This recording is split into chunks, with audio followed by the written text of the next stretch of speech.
Hello and welcome back to Dollars and Dragons. Today I have with me Daniel Kwan. If you'd like to introduce yourself to our audience. Yeah, totally. Has anybody ever said, no, I will not introduce myself? Has that ever happened to you? No, it hasn't, but now someone's gonna do it to fuck with me. Yeah, and I don't mean to second guess your introduction. No, hi. My name's Daniel Kwan. I'm a game designer, cultural consultant, freelance writer. I guess, most notable for reading legacy D&D books live, but also working on products like Candlekeep Mysteries, Dark Archive, Avatar Legends, Motherlands RPG, amongst other things. I've consulted for companies like Dimension 20 and a lot of indie publishers. I've been working in TTRPGs since 2017, and I've been playing TTRPGs for over 2 decades. 2017. Oh my Yeah, God. Oh, I was such a different person then.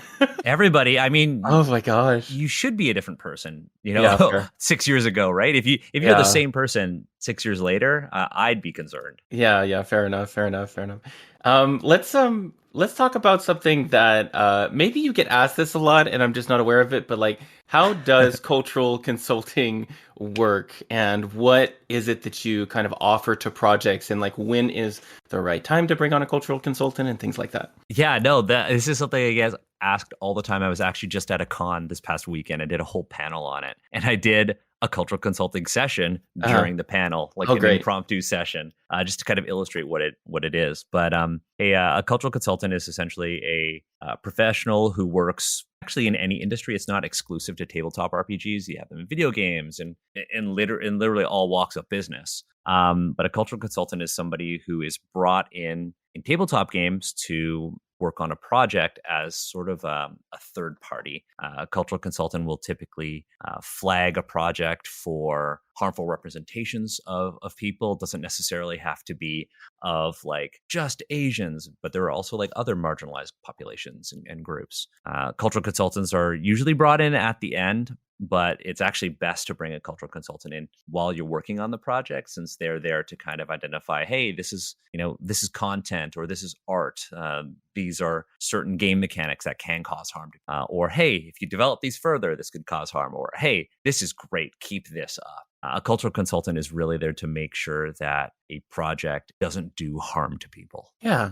So for a lot of people, they end up, like you said, they bring them in at the end of the project. I think for a lot of the stuff that I have personally been project managing is that where the I can speak. So That's okay. I'm a professional podcaster. So when I brought in some cultural consultants, like immediately it was like, hey, these are some things that you might want to flag, and it made me really just reevaluate what it is that I was writing and why. And even just having that knowledge that someone was going to be there with me and like sort of providing a different perspective that was meant to help me and the final product be better was a great weight like lifted off me. I remember the first meeting I had with our sensitivity slash cultural consultant.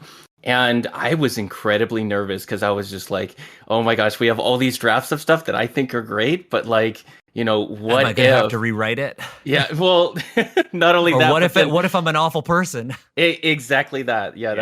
that was the feeling, and yeah, and it was kind of nerve wracking, but I definitely am very glad that we did start that process. And not only that, but like the product is so much better now because we have brought in all these outside sources to who has no stake in writing it necessarily, unless we also hire them as a writer, which we did in our case, in a different spot, and then we'll just have someone Okay, else yeah. I consult. was about to Yeah, say. yeah. They won't consult on their own stuff, but yeah. So it's just one of those things where I think I was looking at like whether or not we wanted to approach certain aspects of like you said, art without having a particular cultural consultant on the team who could take a look at stuff and then we could adjust it because we wanted to incorporate South Asian architecture into our book. And so we have, but we wanted to make sure that it was like there was nothing wrong with it unintentionally, or something that was just just offensive or Totally. harmful to people. So with cultural consulting, like I said, like the goal of the cultural consultant is to minimize harm. And if you're minimizing harm in a product, you are maximizing how many consumers you can get on it, right? I think a lot of people when they think about cultural consultants are like, oh, this person is here to like silence me or stop me from doing something. And I mean, in a way, yeah, they're here to stop you from doing something that could hurt people and hurt your product and hurt your business, right? Cultural consulting is really interesting because it can be something that's reactive, like, oh, I forgot to hire a cultural consultant, or hey, this is going to market. We should probably hire someone. Or it can be proactive, like, hey, we're in the middle of drafting this. I want to bring in somebody. The one thing that I think a lot of folks kind of see cultural consultants as, and this is actually a thing that I help people forget, is that they think cultural consultants are kind of like a stamp of approval. Like, yes, I have you as a stamp of approval. Therefore, this couldn't possibly be wrong. Or therefore, yeah, like you have given me your Asian card to say that this is okay. oh my God. I mean, you don't know. I get this all the time. I've talked about this on like the Asians Represent podcast. I had somebody actually ask me if Asians Represent podcast had a literal sticker Oh my that we God. could give to a publisher to say that we approved of their product. You see how problematic that is? Yeah, that is super yeah. And the thing is that like cultural consultants aren't also there to only work with white people. Cultural consultants should be brought in on projects that have diverse teams because everybody has their own biases, and it's always good to have sort of this like third party, right? Somebody to just kind of like verify that you don't have any sort of offensive representations of cultures or marginalized peoples, right? To do that sort of content audit without knowing what the writers intended on portraying, because intent doesn't always translate to the final product. Yeah, it's really, I think in a lot of cases it's really just a matter of just trying, and then because by virtue of trying, honestly, you're gonna get so much of a better result than if you hadn't. And 100%. if you make a mistake along the way, then you're just like, okay, well, we'll either fix it, or if we can still, or we will edit it out of future editions or whatever we need to do. And cultural consultants can miss things. I mean, look at the last year Wizards of the Coast released Neon Dynasty Kamigawa, that new set. Or I guess at this point, not new. But they released like a whole Asian set. And they had touted the use of cultural consultants, like two of my peers who are great. When it came out, there was one card that was like blatantly offensive to folks of the Asian diaspora. And if you're listening, and I was at this con and I brought this up because folks were like, I don't understand what a cultural consultant could potentially flag. There is a card in Magic the Gathering called Dockside Chef. And if you look up Dockside Chef, as someone of the Asian diaspora, you would find this like immediately offensive. And as somebody who is not of the Asian diaspora, you might not understand it. And when I brought this up at the panel I did at Breakout Con, all of the Asian people in the room immediately went, oh. And all the non-Asian people were like, had a similar face to what you're making right now. And it's like, I don't get what's wrong with this. And that's okay, right? And that's why you hire a cultural consultant. But also a cultural consultant can't catch everything. It would be impossible. And intent is very important, right? With this card, just to provide you with some context, like one thing that a lot of Asian kids like of the diaspora, especially in North America, grow up having to deal with is like bullying around Asian food. Like, oh, I brought noodles for lunch. Oh, you're eating worms. Right? Oh, Asian food is gross and exotic and weird. And when you see a card like this, you see not only an Asian character, you see an eyeball inside the bowl of ramen, and the flavor text says the squirming is how you know it's fresh. And it plays on that stereotype of Asian food being weird and gross. And when you think about the mechanics as well, and the fact that it's also a black card within Magic the Gathering, you also think of the themes associated with that color. Yeah.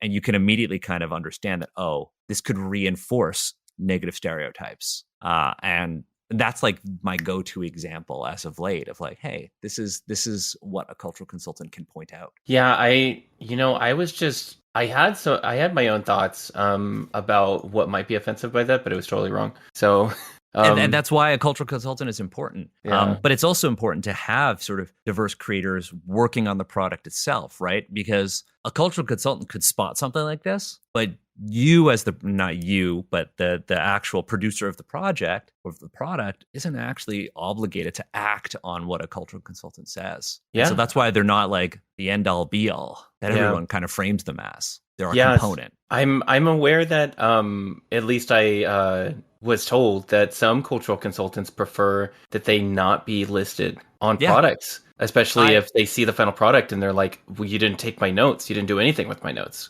and I've worked with some companies that big companies can't say, unfortunately. But I've worked with one big company, and I'm kind of like a cultural consultant that's on retainer for them. So they're just like, hey, we got a new thing, we have an established rate and everything like that. That says we don't credit you to protect you, because Yeah, they understand that while intent is really important, you can miss out on things, or somebody will find something to be upset about, and they don't want all of the blame being put on this person being credited as a cultural consultant. So they yeah. purposefully don't do that. And that's a part of the initial conversation that I had with them. And I was like, absolutely. I like your intent behind not crediting me.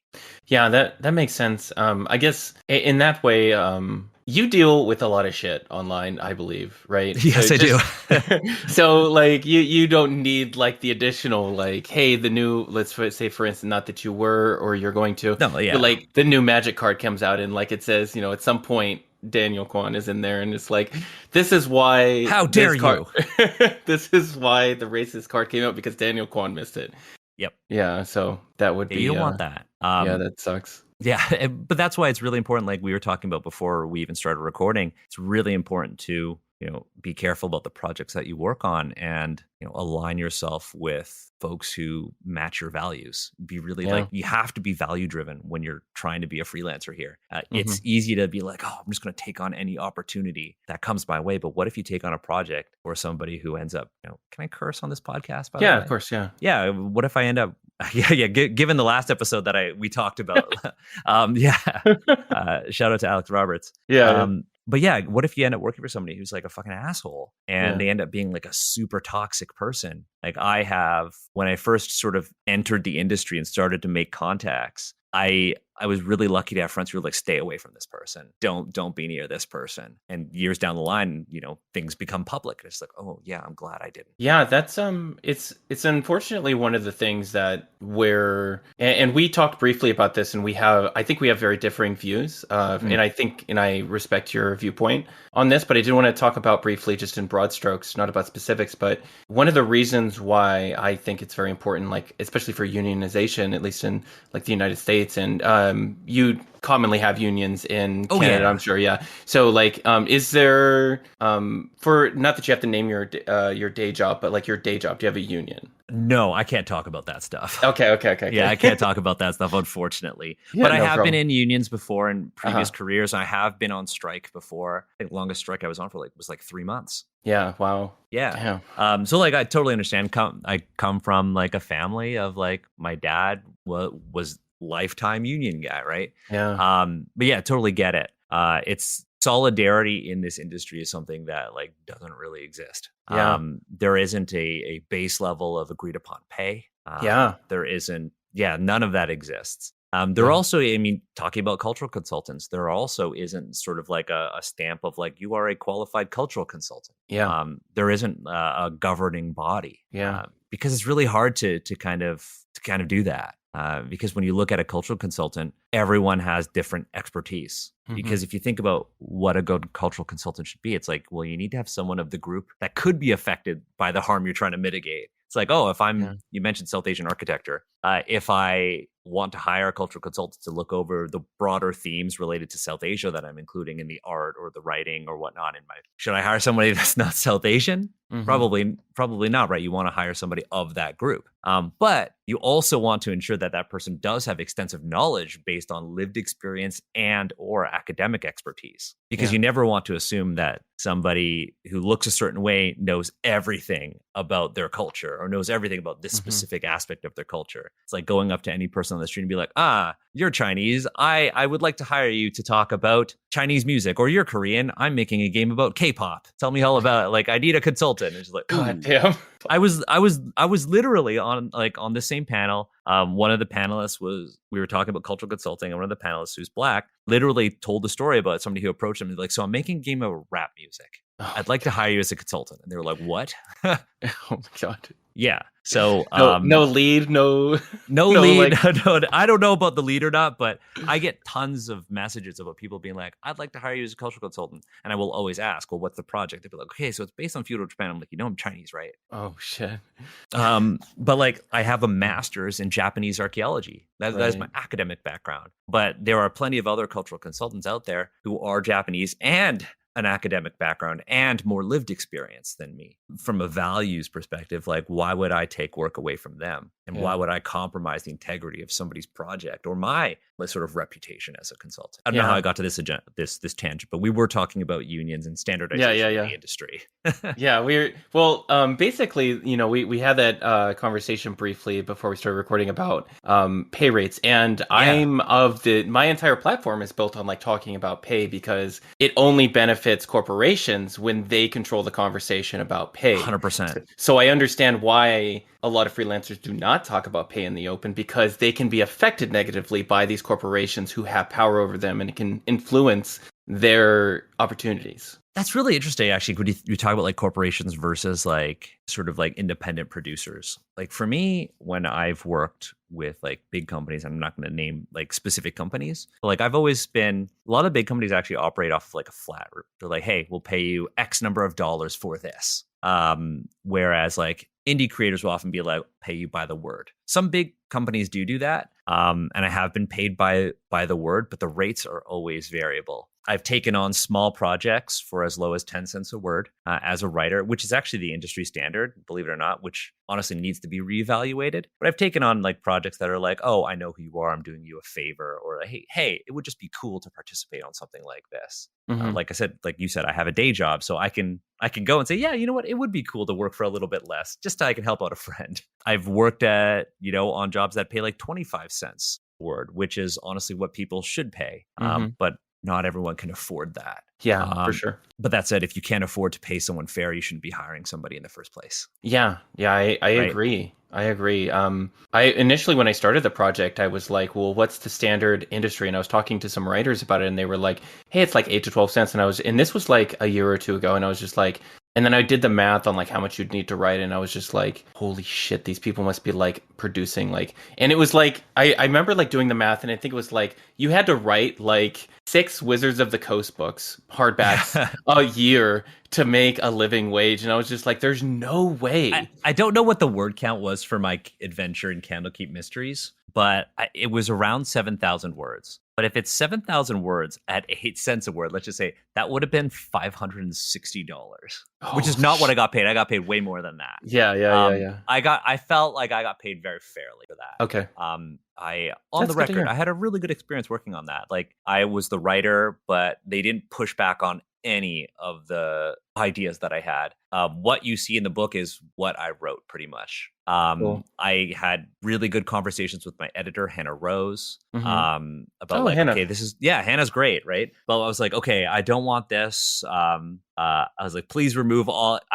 One of the big things that Hannah helped me with was when I initially wrote it, I wanted to Book of Inner Alchemy in the world of D&D. I didn't want it to be a pocket dimension. I didn't want any of that because like I didn't want to basically have this Asian adventure where you have to go and leave the surrounding area to go and do something interesting related to my culture. I wanted it to be in world. Yeah. And so me thinking that I had to do everything possible to root it there, I was like, lots of mentions of Karatur and Sholung and all of that. Mm-hmm. And after I had actually read through all of Oriental Adventures live, I was like, oh, I can't have this. And I actually messaged Hannah and I was like, can we keep one mentioning of Sho for Bakme, the main villain, I say with air quotes, and remove all mentions of Karaturin. And I was like, done. I remember Chris Perkins sent me an email and was like, hey, this is the art that the artist has produced. These are the drafts. What are your thoughts? And I was like, they don't really look super Asian. I want them to look Chinese. And Chris was like, I thought so. I'll get that feedback to them. And the art ended up being incredible. Yeah.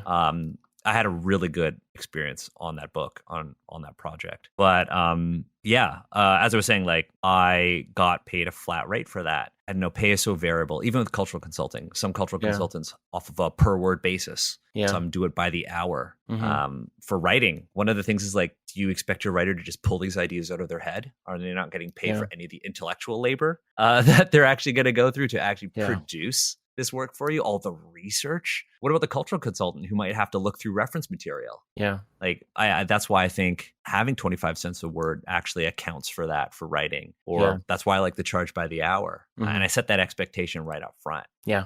Yeah, that makes a lot of sense. I think that a lot of the time people kind of get wrapped up in like, hey, let's budget, well, let's create a budget for this project based on what we're going to sell it at, and we don't want to charge as much as like a Wizards product.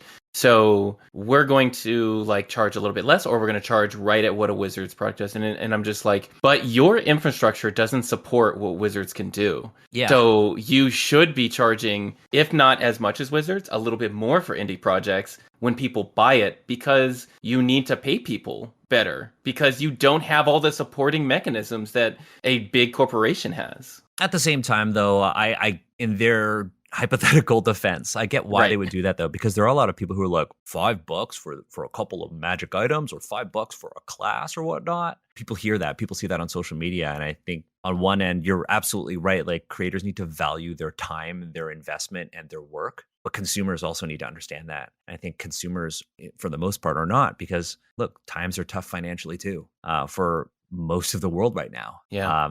So a lot of people, I think there is a degree of understanding that needs to be like kind of established on both sides. And I guess that's why this podcast is also important, right? Because it's not just for people who want to go into the industry. It's for people who want to understand more and be, sort of like informed consumers. Yeah.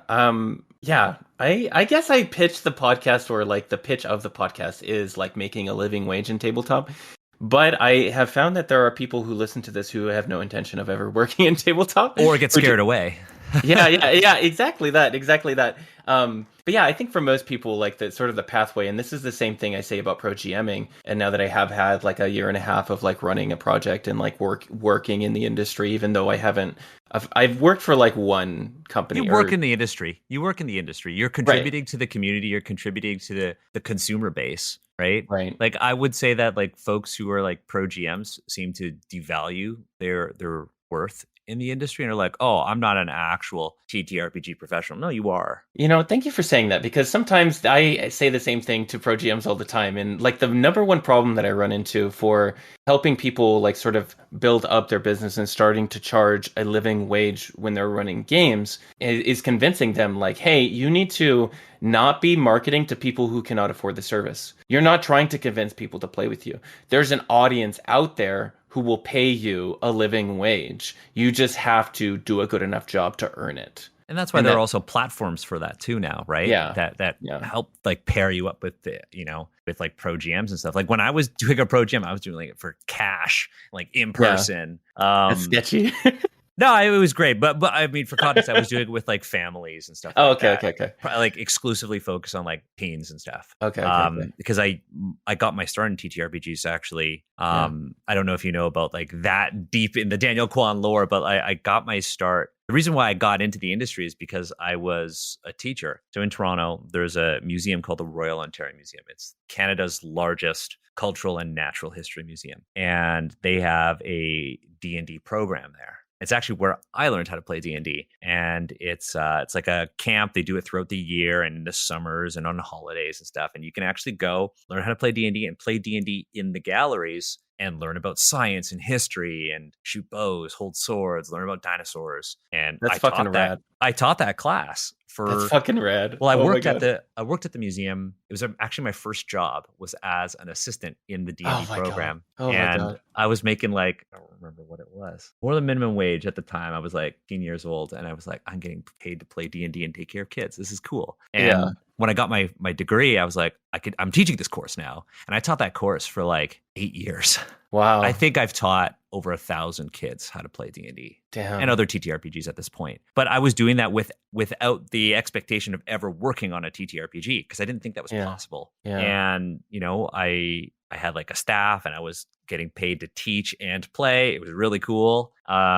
While I was in grad school, it was the perfect way to supplement my sort of income as a researcher. And then some of the families that aged out of my program, because it was a limit of like 14, parents would hire me to be like, hey, Daniel, we just got a whole bunch of families together. Can you just kind of do this on a Sunday afternoon? And you just kind of maintain a client base. I ran D&D for this one family consistently for like 2 years every Sunday. And it was great when I was in grad school. It was awesome. Yeah. That's dope. But I got my start in like writing because of Reddit. Okay. One of like the camp director, sort of like the director of like, they call it ROM Kids at the time, like the education department that was dedicated to kids programming, saw on Reddit that somebody was talking about, oh, somebody does D&D at the ROM. And I guess what had happened is that somebody saw me doing it in the gallery and picture, or like wrote about it on Reddit. One of the people commenting was like an artist who worked in tabletop. And I was like, oh, how cool would it be to have a tabletop RPG artist come into my class and actually 5-year-long campaign that like all the kids contributed to. We had this big setting. I was like, well, we have this. What if we had an artist come in and talk about like artistic references and poses and actually watercolored our character live for us? Wow. And I reached out. Well, first I checked if I had the budget for it. And I reached out and I was like, hey, want to do this? I see you're in my city. Like, let's do it. And they ended up being like a very prolific comics and RPG portable city on Twitter. And we became friends. And then they introduced me to some people and I started going to conventions. And then I ended up getting my first RPG gig not long after. What was my first one? Working on Yellow King. That is so cool. Okay, I see. Portable City. Okay. Yeah, they're great. They're great. But yeah, we've been friends since, and kind of like supporting each other in our own individual endeavors since then. But I went from basically teaching D&D, science, and history at a museum while being in grad school, being as far as I know, I'm the first ever Chinese person to write a Chinese themed adventure for official D&D. That's so fucking cool. Fairly certain. I'm at least for 5th edition. Actually, I'm fairly certain I am. Although there are a lot of products for 3rd edition. There's that glut of official products there for a while. My favorite edition of D&D is 3.5. Is it? Yeah, I love 3.5 D&D. Then you love Pathfinder, don't you? I love Pathfinder. Okay, that makes sense. I love Pathfinder. I mean, I love all TTRPGs, right? But I think a lot of people fall into the trap of like only playing the ones that their friends want to play, and that's currently me. Like, I want to play all these other games, but all of my friends just want to play D&D, so I just play D&D. Yeah, that makes sense. For you, and have you anything to say about like projects being run and like how you think they're run and like where you think the industry sort of needs to go in that direction? Because you have a lot of experience, you've been on a lot of different teams. Yeah. Are you a project manager as well for So I work in tech. Tech. That's my day job. It's hard to describe my role, but and I'm not really supposed to like, I don't really talk about work outside of like my day job in TTRPG spheres. I'm kind of like the dungeon master of my department, in a sense.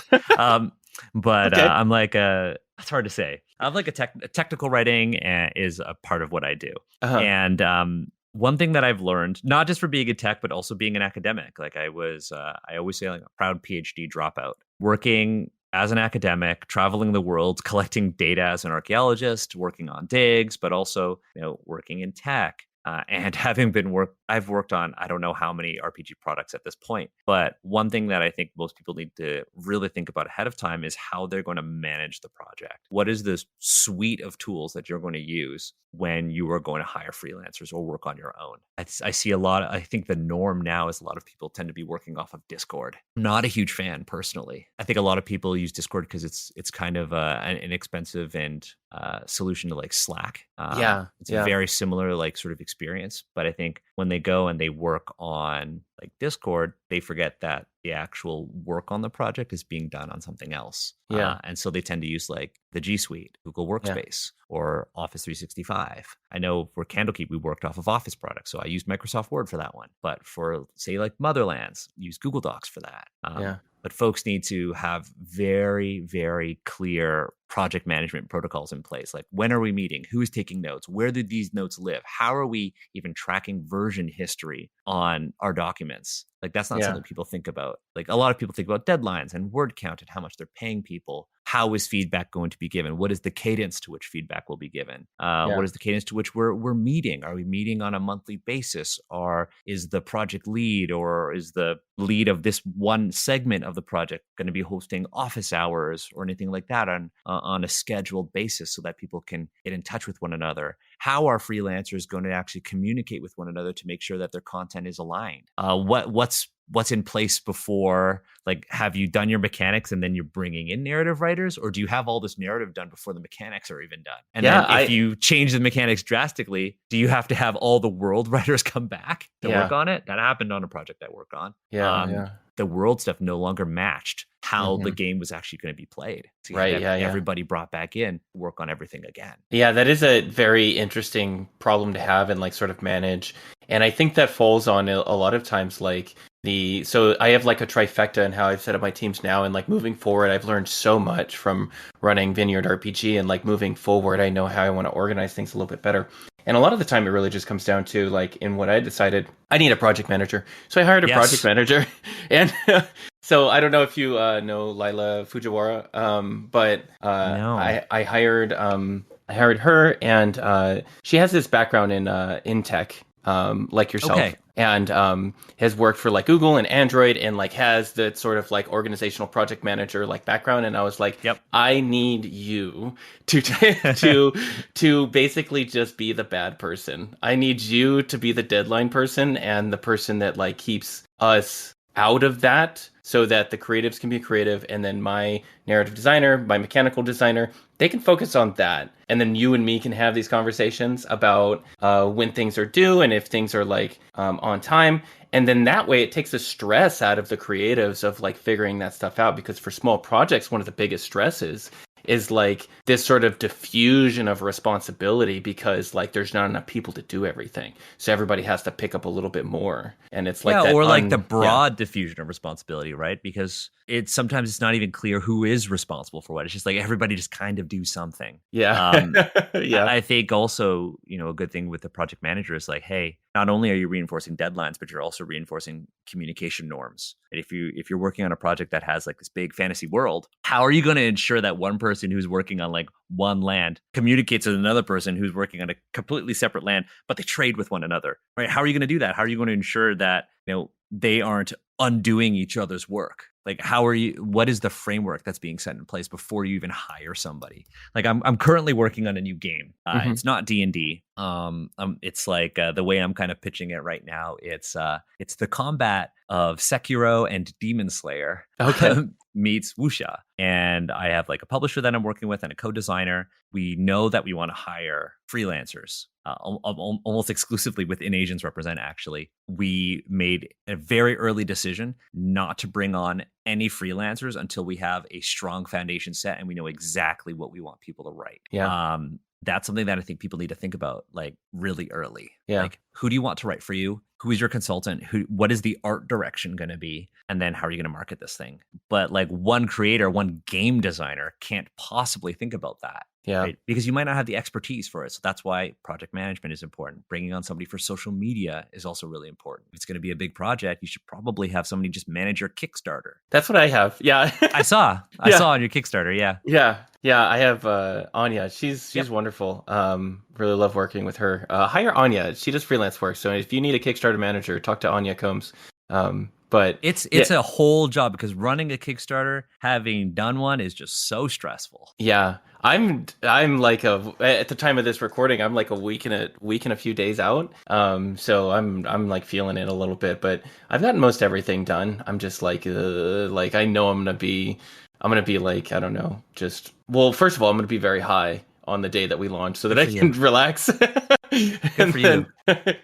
And then yeah, I'm just gonna take the day off. So I'm either gonna be crying for good reasons or bad reasons on the first 2 days. Hopefully it's good reasons.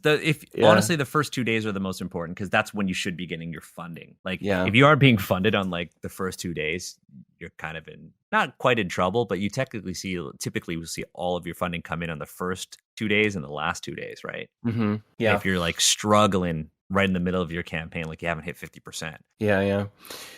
And I've contributed to projects who failed on Kickstarter, and it's such a Me too.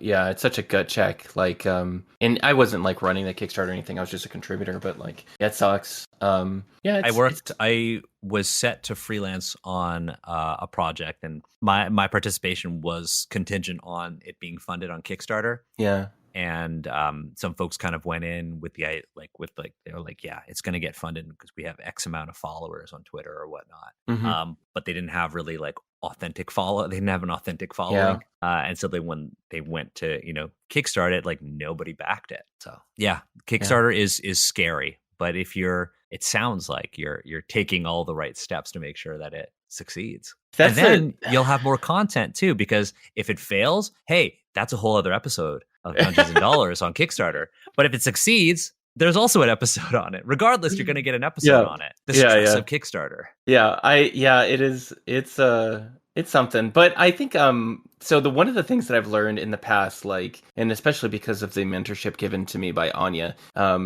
has been that obviously and some of my other former like mentors and people that I've like sort of learned from, like Devin Nash, as far as like new media is concerned and like how things work. You're absolutely right about like having a dedicated fan base, and your calls to action can vary so much on social media platforms depending on what you built up your platform to do. So if you built your platform up to be like an outrage marketing machine in which you are just climbing engagement ratings because like you're talking about like sensationalized stuff, then that doesn't necessarily mean that you're going to sell a lot of books or whatever your product is. 100%. You see that a lot in like D&D. It's like people Yeah. either do outrage marketing, or a big one that I don't think people do as much anymore. Either that, or like the algorithm knows I really hate it. Is people be like, giveaways, follow me for Oh, this, yeah, and then yeah, they yeah. just do giveaways and they build up this huge following, and then nobody engages with them because they Right. only followed them because they wanted something for free. Right. Yeah. Yeah. Yeah. Yeah. I think.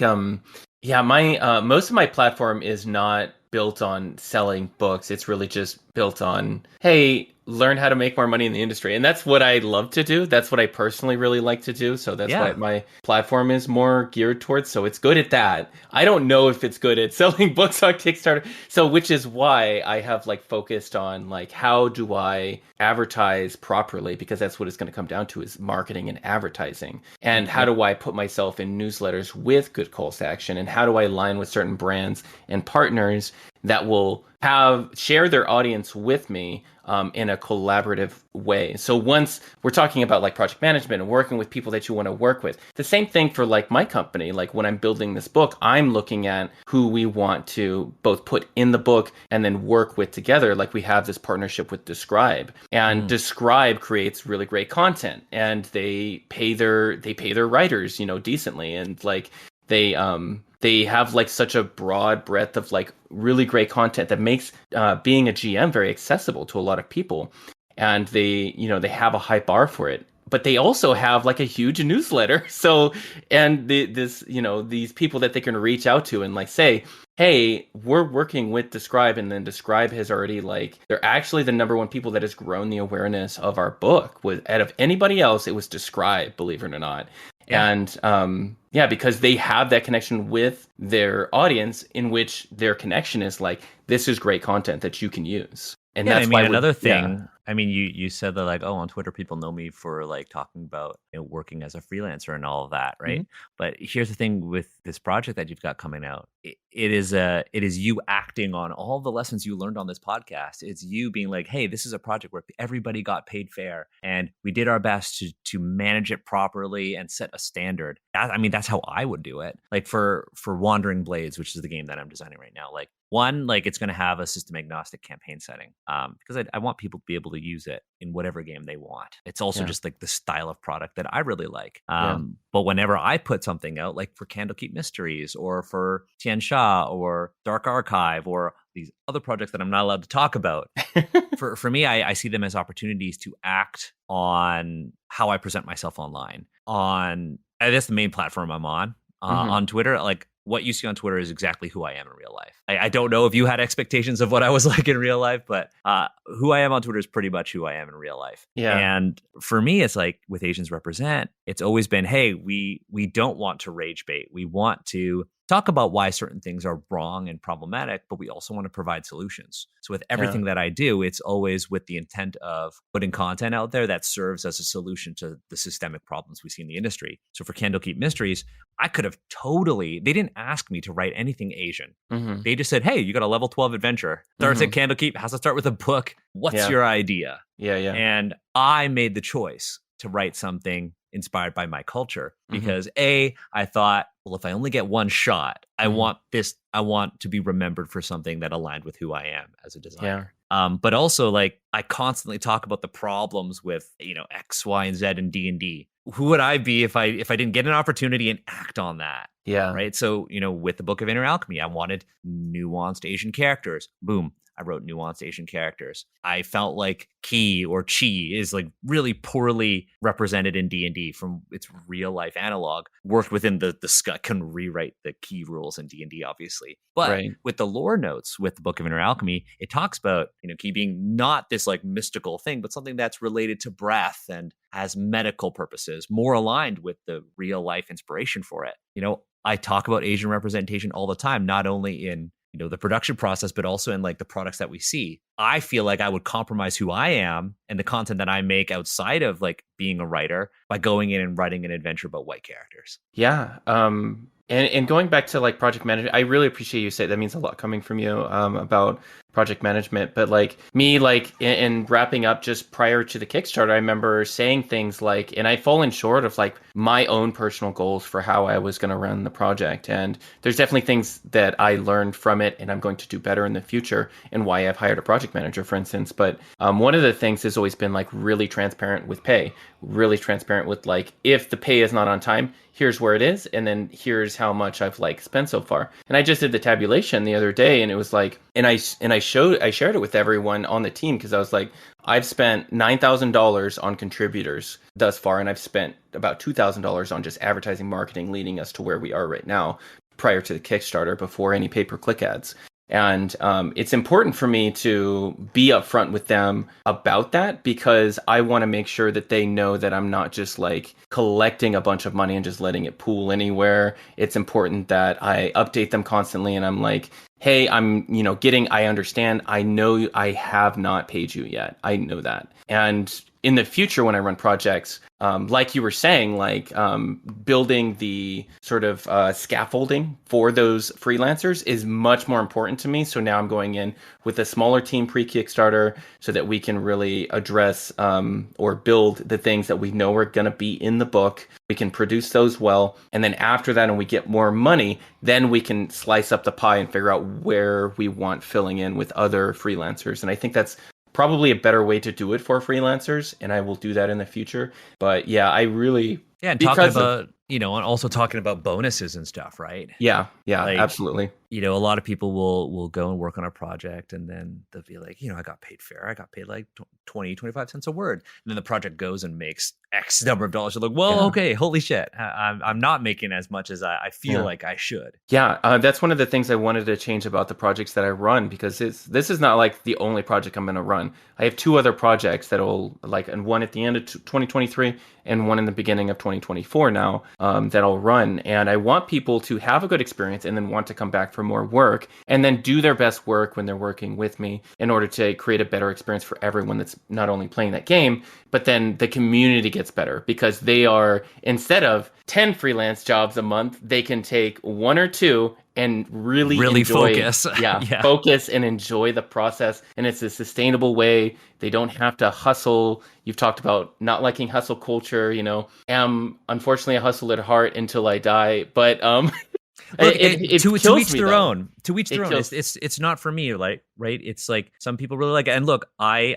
hustled a lot. Like I Yeah. was like really grinding, and it's how I got to where I am. But also like Yeah. I think the pandemic and like the state of the world really changed a lot of people's perspectives on like what is important to you. Is it important for you to sort of like aggrandize wealth? Or is it important to make meaningful connections with people? I think Yeah. to a certain extent, yeah, I like you need to have a roof over your head. You need to have food on your table. You need to have security. But after that, like, what is important to you? Is it just having nice things? Is it, or is it, people you can trust in your life, having Yeah. love, having support, having knowledge, learning, having experiences, although I guess experiences in a sense can cost dollars. But I think a lot of people need to think about like, well, why are you doing this? Yeah. And it's a question that I ask people when I'm as a cultural consultant and going into a project early, especially if I go into one early. I'll always ask, are you making this project? Why are you making this book about a culture that is not your own? Like, what is your intent behind it? And I think Can a I lot of answer that people, question? oh yeah, go for it. Because they want to make money. um, no, What's hot? Samurai. Yeah. Let's be honest. I first of all, I totally agree with you. Even though I'm a hustler, I'm a No, reformed hustler. I try to hustle in sprints, and then I know I can't sustain it because I recently just had to take like a 4-day vacation emergency because I was just just like, get burned I out. can't. Yeah, I got burnt. I took so fucking burnt out, and it just almost crushed me. So I was just like, I just sent a message to my Discord. I hit at everyone, which was disrespectful to everyone else. It didn't concern, but I was like, Yeah. not running games for 4 days. I'm out. I went outside and I touched grass. And Touch I was, grass. Yeah. Look, same thing. Like with Asians Represent, we're the first ever Asian podcast to win an Annie Award. There are a lot of like expectations behind it. Like Asians Represent is like this monolith now. And a lot of people don't realize that like behind Asians Represent is like a really tired Daniel Kwan.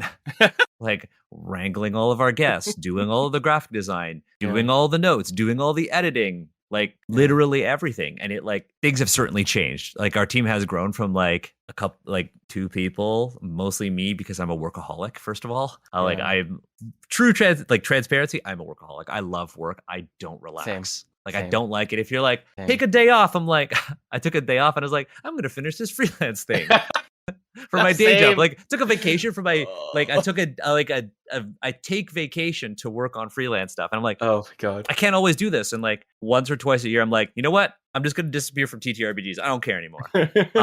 Or a thing that I tell myself is, you know what? I just want to be a fan. Yeah. I don't want to just make stuff. I just want to Yeah. experience things now. But that happens when you're just constantly grinding and not taking time for yourself. It also happens when you turn your hobby into your job.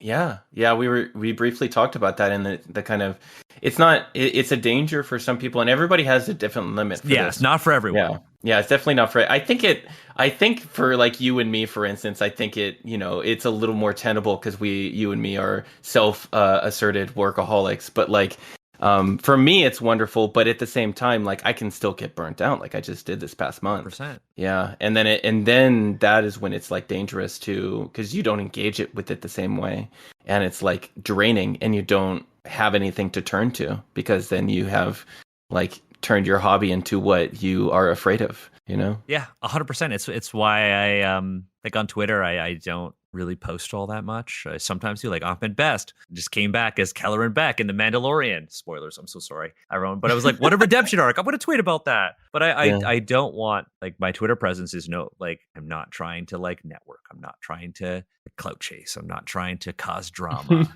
I'm just trying to really just enjoy being me, enjoy spending time with my friends, spend time with my partner, take care of my family, go see my parents, and do work that I find is meaningful. Because if I drop dead tomorrow, I want to die knowing that, I've lived a meaningful life. I've gone and I've been able to look back on the previous day and been like, you know what, yesterday was a good day. I tried my best. Gosh, cloud chasing. What a phrase that has just been just rebounding all over Twitter lately. But yeah, I know, and it's and it's one thing that you got to be careful about when like TTRPGs are also a small community. So if you're working as a freelancer, like I made a thread about cloud chasing.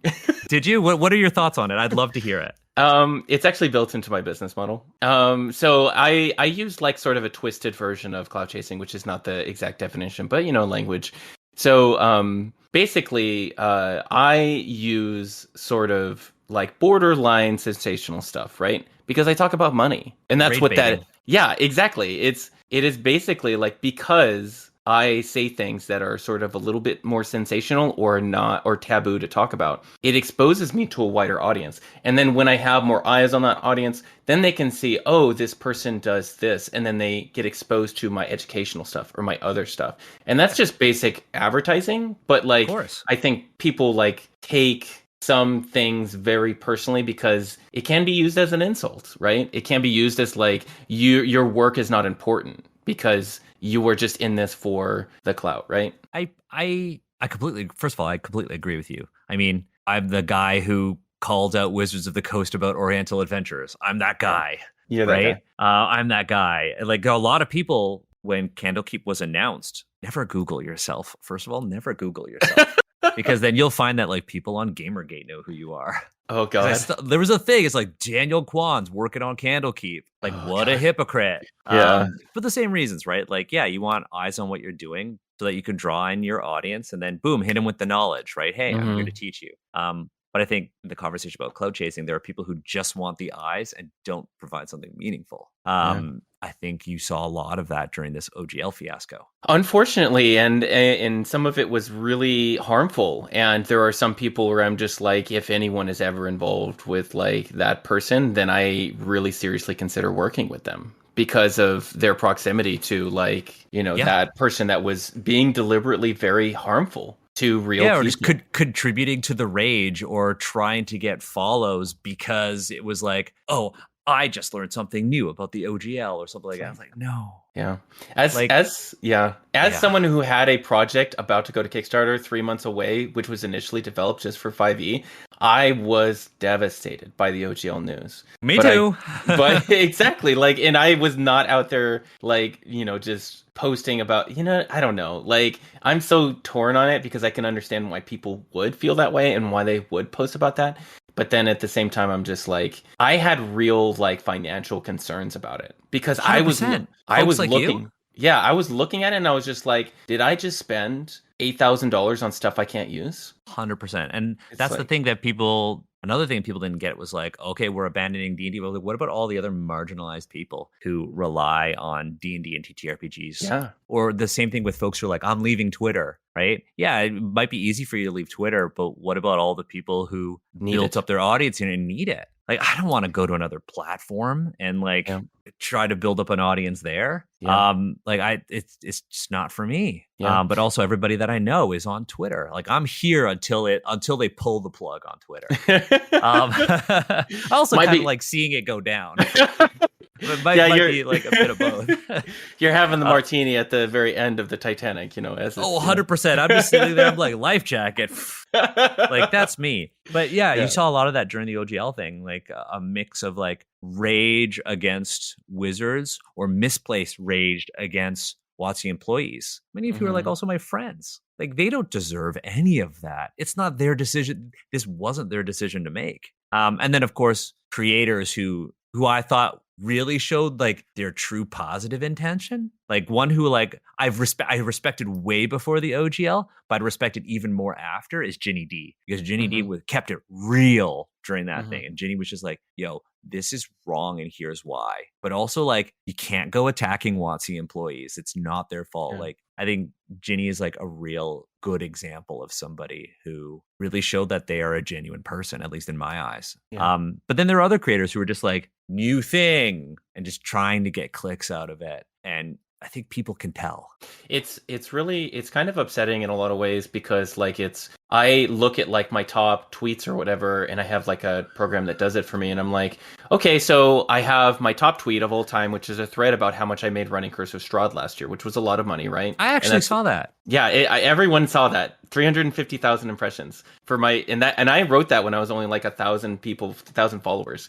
So Yeah. it was like huge for me, but and that was right after I did the Gen Con freelancer panel, which was an amazing experience as well.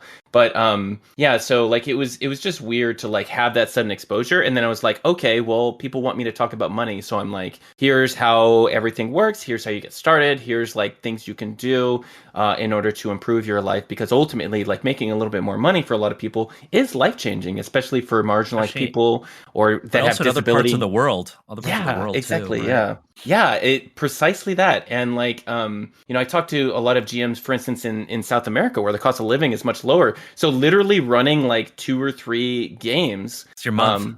Yeah, exactly. Like Yeah, it's I like, get. Yeah. yeah, they it changes their entire life. And people that I've talked to who are multiple marginalized for various different reasons, they can't hold down a job in person. They work remote. They can run games because they love D&D or whatever it might Yep. be. And now they, I had one, James, who I talk with pretty frequently, is in my community, and he is a disabled trans person, and he is able to support himself completely and Shout out to earn. James. Yeah, shout out to James doing it, and is completely like up to the limit as what you can earn on disability, and then completely paid off all of his debt, and like is just living the Awesome. dream now. So it's like Right.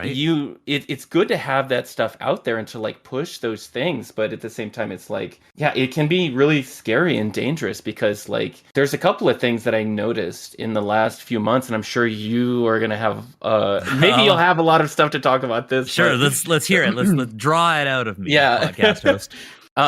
So I noticed there was a certain point where the flip switched and I became a commodity of people. Oh yeah, yeah, 100% all the time. It's like there are people who only message me if they want something from me. Yeah. Only message me if they want something. I just ignore them now.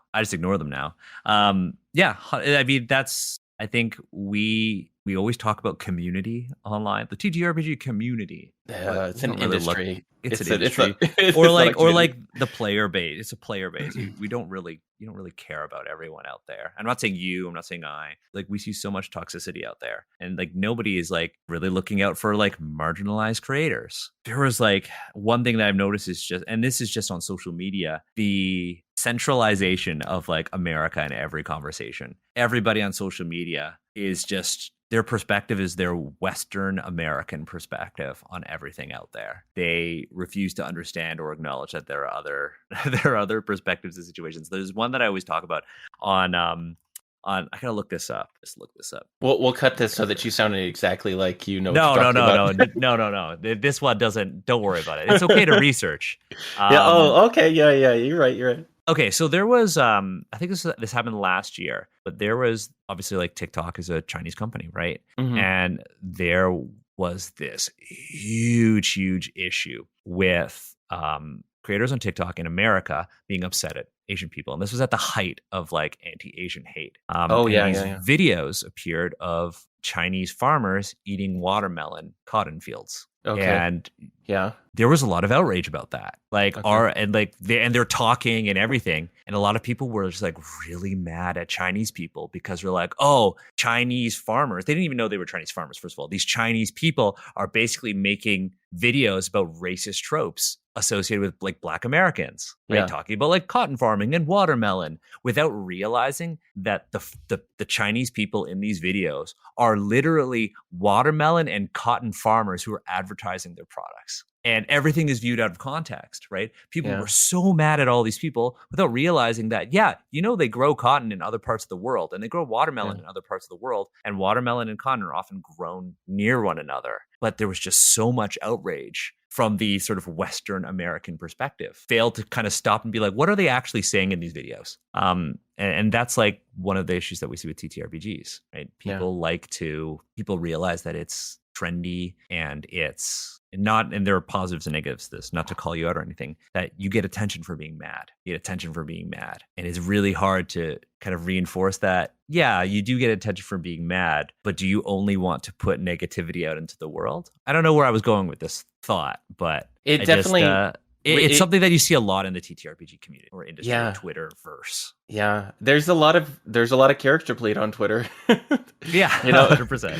Yeah. 100%. There's a lot of folks out there who instead of like taking their time to create things, which is fine. I mean, not everybody has to be a creator. Not everybody has to like create things in order to build a platform. I think if you're in the creator economy, maybe you do create things because that's Yeah. how that works generally. How it's But yeah.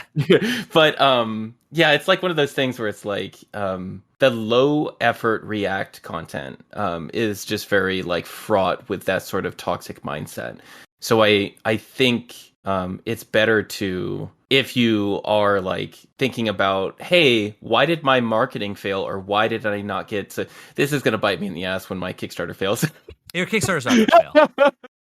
But You're approaching with all the right intentions. You're doing it as correct as you could possibly do. You have some sound bites from this episode now if it fails, but I don't think it will. I mean, I think the thing we're both kind of like circling around is like, what is the intent behind the content you make? What is the intent behind the tweet that you're posting, right? yeah, Why are you making this product? Is it to pay homage to something? Is it to share your story with the world? Is it because you had a lot of fun? Is it simply because you had a lot of fun doing this story with your home game and you want other people to experience it? That's really yeah, cool, right?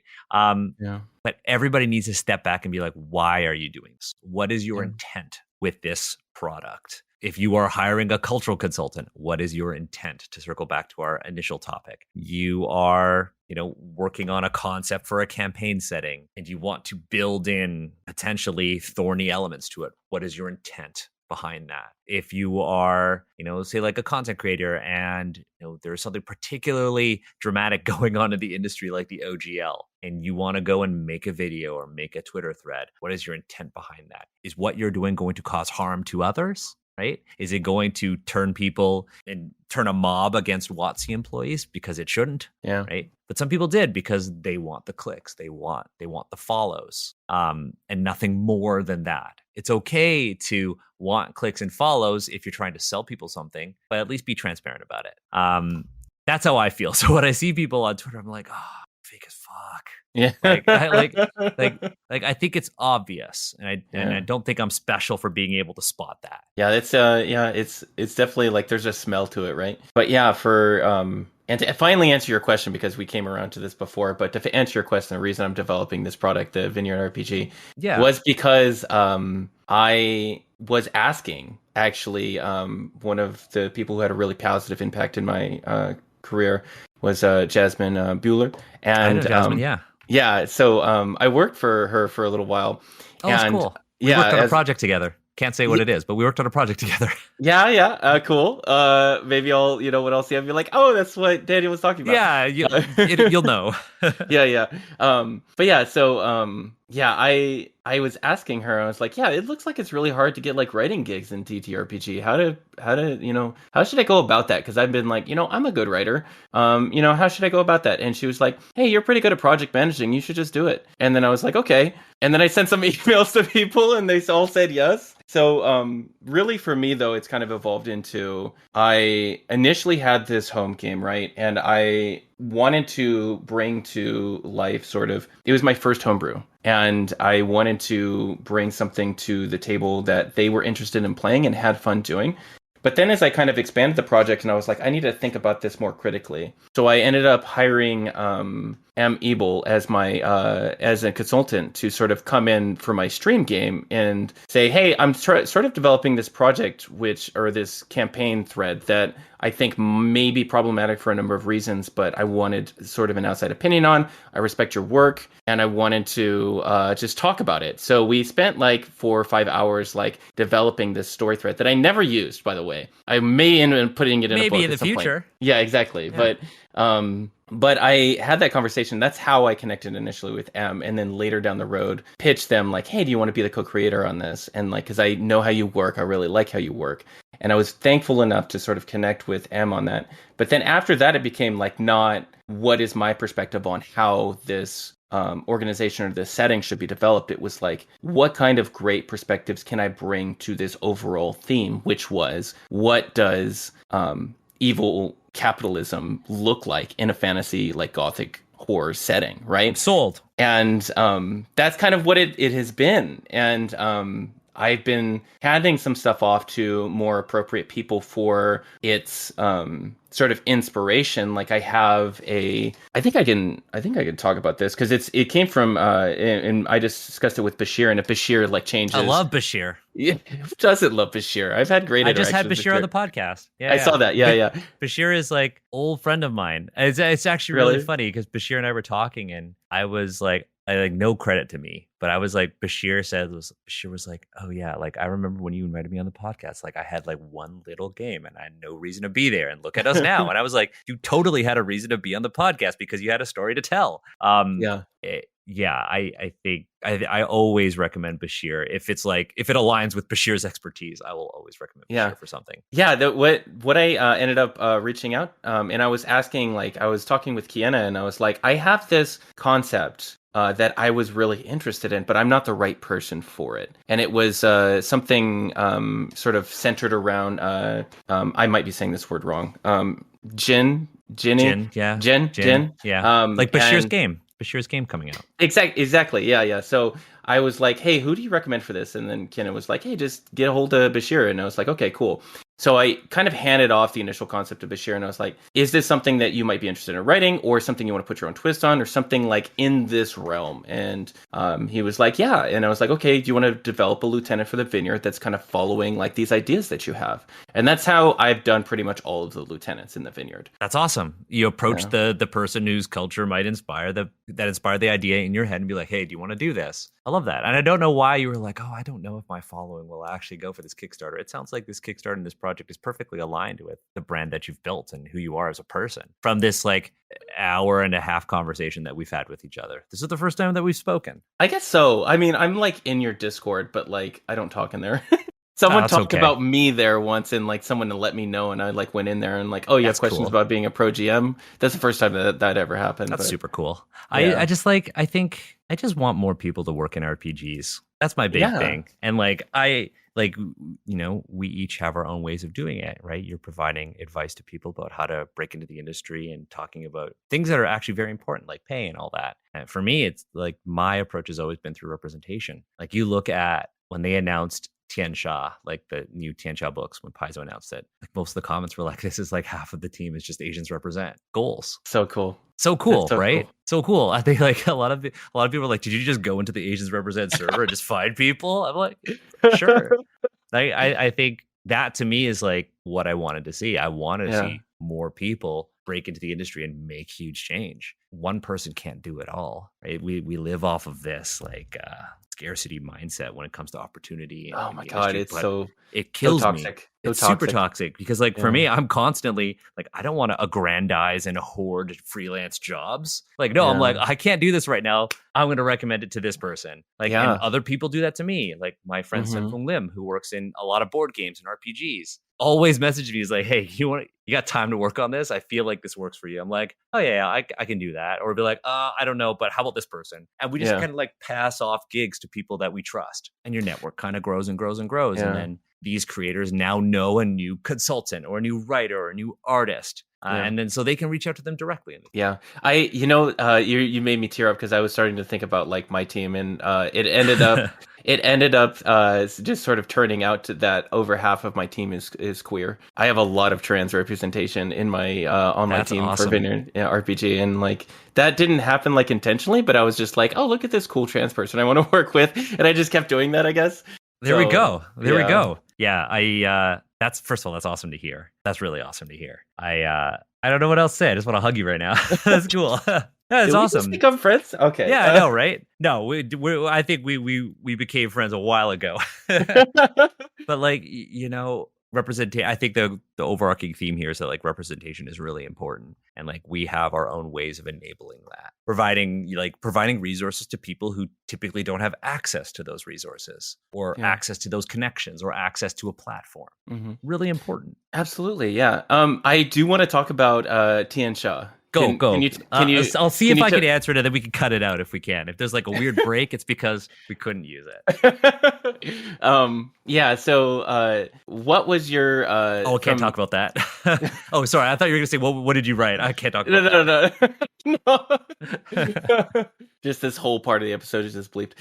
So for Tian Sha, how long was the writing process for you? Oh, As I far as mean, it the was different assignment? for every person. It was different for Right. every person. For me, it was a couple months. Hmm. Some people they work for like half a year. Yeah, okay. I've worked on projects that I mean, I guess your general question is most about time frames, right? On Yeah. projects, like Candlekeep for me was like good 5-6 months, good Hmm. 5 or 6 months. One project I worked on, I've worked on for like 2 years. And it's not even out yet. And my part is finished, and the product is still not Yeah. out yet. I've worked on Motherlands for. I actually keep track of everything. One thing I recommend to people is to like really have a good tool for tracking all of the work that you do and managing your day to day. My recommendation is Notion, Oh yeah, unsponsored. yeah, yeah. I've been working on Motherlands since August of 2021. Okay, yeah, yeah. It's a And big I one. kind of wrapped up my stuff January 2020. Okay. Tian Sha was 3 months. Let's see, my longest project was actually my first one. It was like 3 years. Oh wow. Yeah, I worked on another thing for most freelance. I think the quickest ones are like you look at Tome of Magic. It was like a Kobold. My God, I'm going to forget the title of it. It was a Kobold Press book about with tons of magical items on it. Deep Magic? No. Oh my God, this is so embarrassing. Don't cut this out though. Vault of Magic. Vault of Magic. Thank you. Yeah. Daniel's worked on so many projects, he forgets about them. No, Daniel's just really tired. I worked on Vault of Magic for like a day. Yeah, I was just like, boom, I'm done. Yeah, Some cultural consulting gigs have lasted like 10 hours, like Yeah. total, spread out over the course of a certain amount of time. Yeah. I did a cultural consulting gig and it lasted 2 hours, and it started with a phone call and Yeah. it ended with a phone call. Yeah. It was like, hey, I need you to listen to this episode of this actual play that we pre-recorded. And I just listened to the episode and that was it. As a freelance writer, it really varies depending on the scope of the project. Sometimes you'll start by writing a pitch and then you'll have to wait while they kind of pull everything together and gather all of these ideas and organize things. Sometimes you'll write and you'll be done in like 2 months. And then they'll come back to you like 6 months later and be like, hey, we need some rewrites because we changed all of this. Here's a new contract. Hopefully they say, here's a new contract. Yeah. Other times it's like, hey, we need you to work on this. Here's a due date. You need to do X number of words. And you could write it all really fast and be done. Or you could be like writing like wait right until the deadline. Yeah. It really depends. But as a freelancer, it's really important to, or if you're a cultural consultant, if you're a writer, to be like, what is the timeline for this project? Like I've been asked by big companies, and I'll tell you after the recording, to like come onto this project. And I'm like, oh, this would be really cool to have my name on it. But also like, I don't like your timeline is 3 weeks and I have a full-time job and I don't think that I would be able to do this. And I turn them down and I'll recommend somebody else. Yeah. But it's really important as a freelancer to kind of go back to the point of your podcast, really understand the intent behind the creators, like the creators project or the leads project. Like, why are they doing this? B, what is their timeline and how much are you going to potentially get paid for this? Timeline is really important because you also don't want to burn yourself out by being like, I have to write 10,000 words in a week. Right. Yeah. Yeah. Yeah. Some people can do it. Some people can't. Oh my God. That's Sarah Madsen. Like, I can't do that. Also, like, I'm dyslexic. So, like... Oh, really? Okay. Yeah, I'm dyslexic.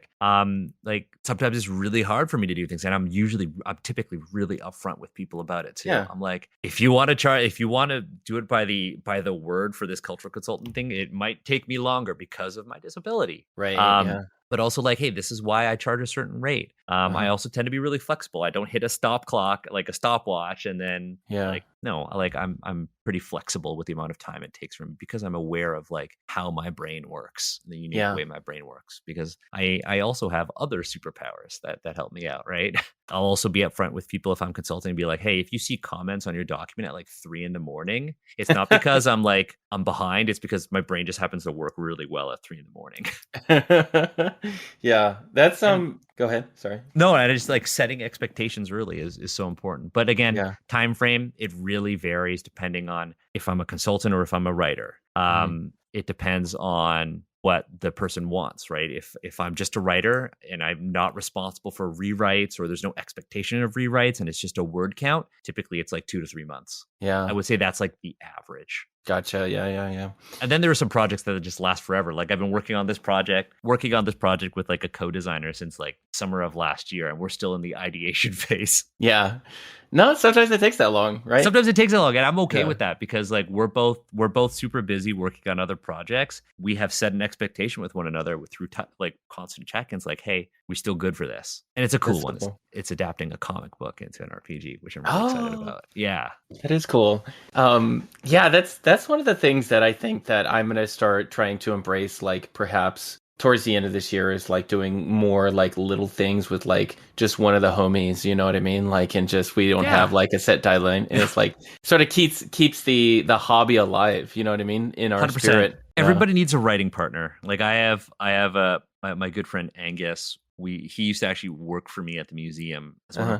one of my DMs Oh, really? on my staff, and Okay. we play at the height of the pandemic. We've always played video games with one another. We were like, well, what if we wrote? We used to play a lot of Rainbow Six Siege. We were like, Yeah. well, what if we made an RPG based on Rainbow Six? Oh my And we would gosh. just like we constantly have all these drafts. And then I got this opportunity from James D'Amato, like the One Shot Podcast Network. Yeah, And he's yeah. like, "Hey, we're doing the ultimate micro RPG book for Simon and Yeah. Schuster. Do you want to Yeah, do it?" yeah. I'm down. I will always, if I get like a big opportunity, I will always ask, "Can I bring a friend?" That is like my thing. Yeah, Can I bring yeah. a friend? I'll split my pay. Can I bring a friend? Because I Yeah. always want other people to get other opportunities. And I knew Yeah. Angus wants to be a writer. And I was like, Angus, got this opportunity. It's a micro RPG, 2 pages. We've been working on stuff together. Do you want to just adapt what we're doing into this? And Angus was like, of Yeah. course I do. And we wrote Going Dark. And it's like literally a micro RPG inspired by Rainbow Six. Yeah. It's always important to have these passion projects behind the scenes that you're working on because it introduces you to like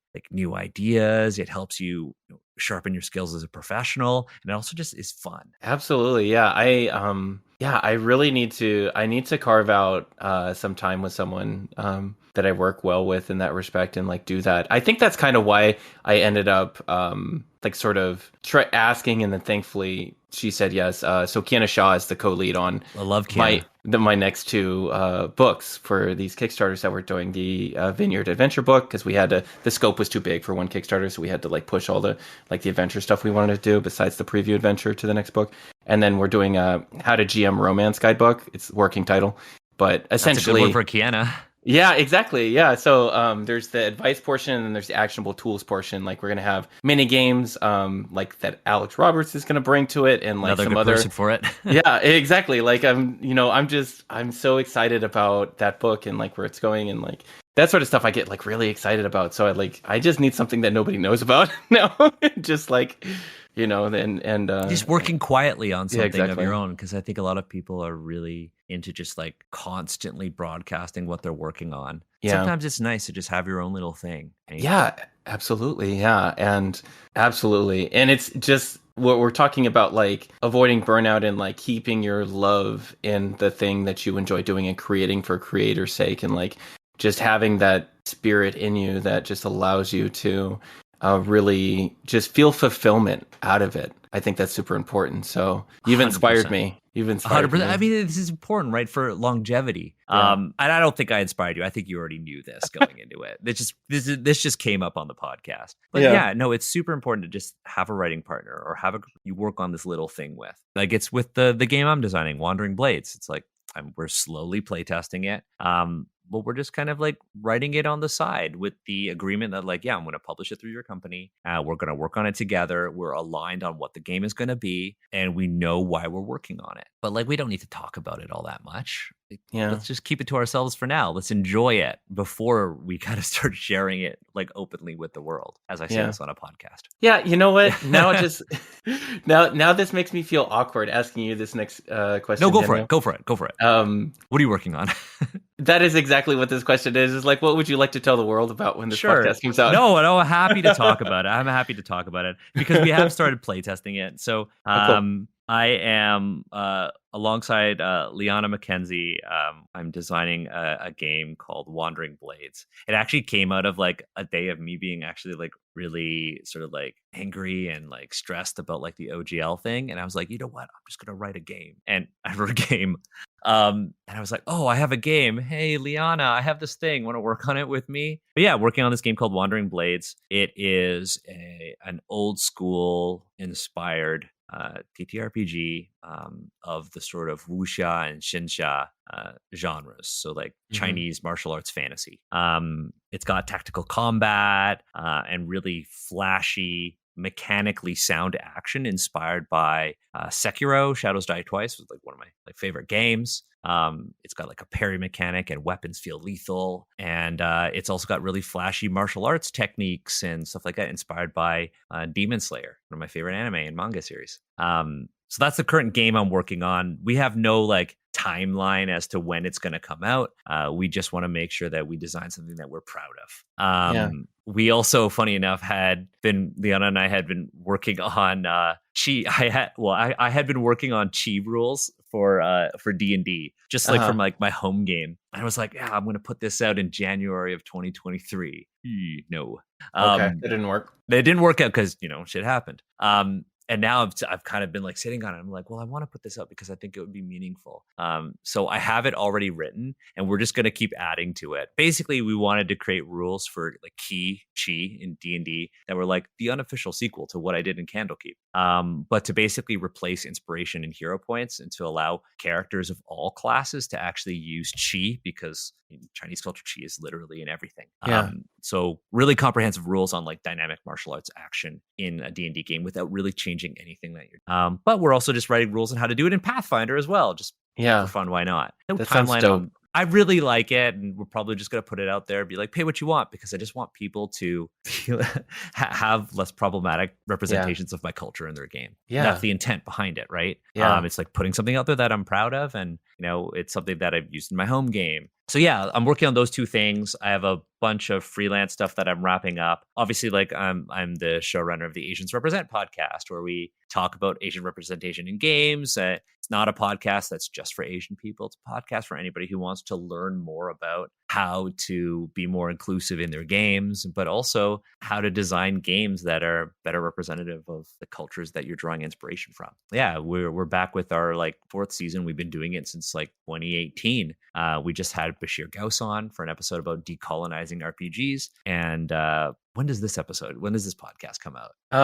I think I'm releasing this one in May or June. Okay, so by the time this podcast is out, we'll have already done a whole bunch of episodes. One of them on sort of creating your own sort of like fantasy campaign settings, but inspired by different Asian cultures. We're doing a whole thing on homebrewing Asia, starting with China. We're going to do China, Japan, and we're just going to keep going through them based on the guests we can get. We'll do episodes this season on using tabletop RPGs in a classroom setting for educational purposes, as well as a whole series of episodes on anime. The kind of like a lens into Asian culture through anime. So really excited about what we're doing. We don't always just talk about RPGs, but at our core, we started as an RPG podcast, and we'll always kind of go back there eventually. That's so cool. I love that you're just creating your own like pathway through the things that you love doing, even though you started one way, and then you're just like kind of following the podcast is growing and evolving and aging with you, like just in a beautiful way. And that's really cool. The whole thing is that I will do the podcast for as long as I find meaning out of it. Once I start doing the podcast out of like routine, like, oh, I have to do the podcast, I'm just going to pull the plug. I guess I have to, our team has grown to 8 now. So I guess all 8 of us will have to agree to pull the plug. But I want to make sure that, we're producing something meaningful, and like, seeing literally half of the Tian Sha book be people who are on the podcast, or be like people who are team members on the podcast, is really awesome. Really, really awesome. And, and like seeing our community have meaningful conversations about representation is all I want to see. I want to see. Yeah. That's so fucking cool. I'm so like, I have no bearing in your success, but I'm so proud of you, Daniel. No, I'm proud of you. I think it's important to be proud of each other. And I think, if you say that and you be like, oh, I don't know if it means something. It means something. When you tell somebody you're proud of them, I think it's important, even if it's on like a podcast like this. I would say the same thing to you. I'll say this right here. I would say the same thing to you privately. Like, I'm super hyped that I'm honored that you asked me to be on this podcast. Like, even if like people are like, oh, please come on my podcast, like, I'm happy you asked. Of course I'll be on your podcast. I will always say yes. And I say this to your audience too. If people have questions about anything that I've talked about, cultural consulting, being a freelancer, podcasting, or anything like that, like, please reach out. Like, happy to talk, happy to lend you my time. Because so many people lent me their time when I was starting. And I think you always need to pay it forward. Yeah, absolutely. I had so much help getting to this spot, and people often come to me and they're saying, look at how much stuff you've done. And I'm just like, well, received my opportunities from other people first. I received all these opportunities in this mentorship, and getting here has really just been like people telling me yes, like telling me like that they wanted to work with me and they were going to take time to help me. Yeah, So 100%. Like, and I mean, the thing that I'm seeing you do is as you rise, you aren't rising while pushing down others, right? You're bringing people up with you. I hope Right. so. I mean, it seems like it. I hope And so. with your content, right? And then if I'm wrong, well, there's this soundbite for everybody to rub in my face. But I really don't think so. But I think it's so important to do that, right? Because so many people like brought me along for the ride. And I'm just happy to be here. I'm happy for every DM that I get, where it's like, Daniel, I really like your content. Or can I get a clarifying question about Book of Inner Alchemy? I will answer all of your questions. Or Daniel, like, what would you do after this? Happily answer, because I'm just grateful that people read what I've written or appreciate what I've done. Right? I think that's all we can ask for, because it provides meaning to our work. Yeah, I still get like and it happened today, embarrassingly, but whenever someone tells me that they're on a guest on the podcast and that they've listened to the podcast, I'm just like oh. Look, I mean, the podcast itself is my favorite thing that I do. It makes me the least amount of money, but awesome. It's my favorite thing. Yeah. Who cares? Asians represent. It makes me the least amount of money too. Yeah. But like, I love doing it. I love doing it because like all these people, but also like from like I mean, if you think about it from like a marketing perspective, it's also like I get to market myself through this podcast and all of my friends, but in a way that's on my terms, and in a way that brings other people up. But yeah, like I vibe with that, liking something that doesn't bring you money, because look, not everything you do has to be an income source. Let's be honest. Like, let's not monetize every aspect of our lives. And with that being said, I think it's time to close out the podcast of Dollars and Dragons after we said you don't have to monetize everything. Yeah. We're cutting you off, Daniel. Yeah. Well, you don't want to be burnt out, right? You got to be strategic about what you monetize. There you go. Loop it back. Yeah. There you go. Yeah. Follow Daniel's advice. Don't burn out.